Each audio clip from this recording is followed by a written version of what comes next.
ভারত কি আমেরিকার তৈরি ডলার সাম্রাজ্য ভেঙে দিতে চায়, নাকি গোপনে তারা হোয়াইট হাউসের সবচেয়ে বিশ্বস্ত বন্ধু?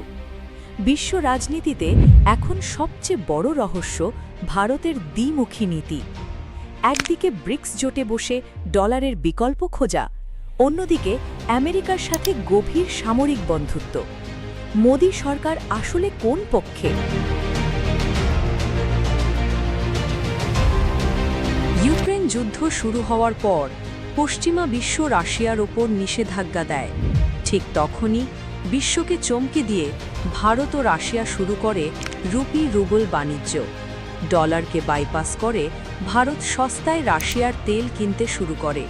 কিন্তু কাগজে কলমে এটি দারুণ শোনালেও বাস্তবে মোদি সরকার বড় এক সংকটে পড়েছে।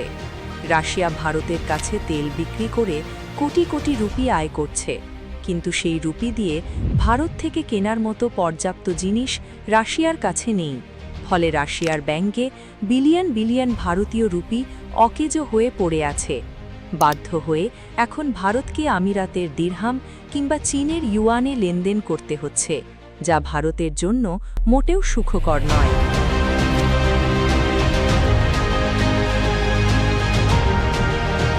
তাহলে ভারত কি আমেরিকার শত্রু?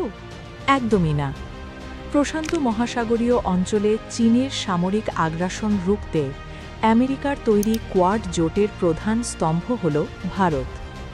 প্রতিরক্ষা ও প্রযুক্তির জন্য ভারতের আমেরিকাকে ভীষণ প্রয়োজন। তাহলে ভারত ব্রিক্সে কেন? ভারতের নীতি খুব পরিষ্কার।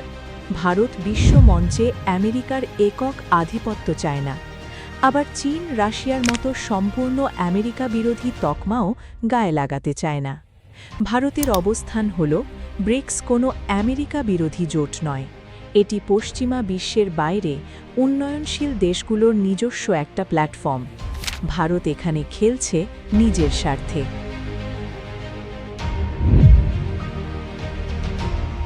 চীন ও রাশিয়া এখন জোরসোরে চাইছে মার্কিন ডলারের বিকল্প হিসেবে একটি নতুন ব্রিক্স মুদ্রা চালু করতে। এখানেই ভারত সবচেয়ে বড় চালটি চেলেছে।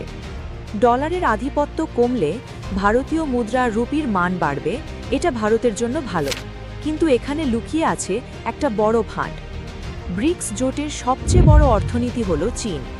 নতুন কোনো ব্রিক্স মুদ্রা এলে সেটি পরোক্ষভাবে চীনের ইউয়ান দ্বারাই নিয়ন্ত্রিত হবে, আর ভারত তার প্রধান শত্রু চীনকে বিশ্ব অর্থনীতির রাজা হতে দিতে পারে না। ডলারের দাসত্ব থেকে বাঁচতে গিয়ে চীন বা ইউয়ানের দাসত্ব মেনে নেওয়া ভারতের পক্ষে কখনোই সম্ভব নয়।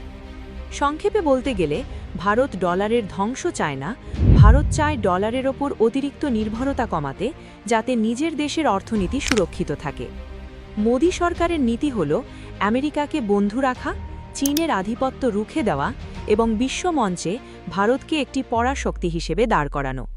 আপনার কি মনে হয়, ভারত কি পারবে এই দুই নৌকায় পা দিয়ে সফল হতে? কমেন্ট করে আপনার মতামত জানান। ভিডিওটি ভালো লাগলে লাইক এবং চ্যানেলটি সাবস্ক্রাইব করতে ভুলবেন না।